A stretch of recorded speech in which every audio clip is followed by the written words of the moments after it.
ए भावाची मुलगी शक्यतो करायची टाळावीच. कोणचं जर जुळत आला असेल तर त्याला आता कीर्तन संपले फोन कर, भाऊ तू तिकडे कॉल नाही दे. नाही चालत महाराज. काही झालं तर महिला म्हणलं काही झालं तर महिला म्हणलं तो तिचा बाप आहे, आपला भाऊ आहे. असं कसं नाथ प्रेमाने तुटणार.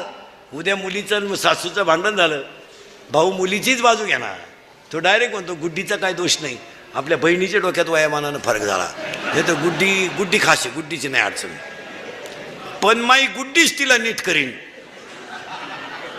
यालाही गॅरंटी आहे.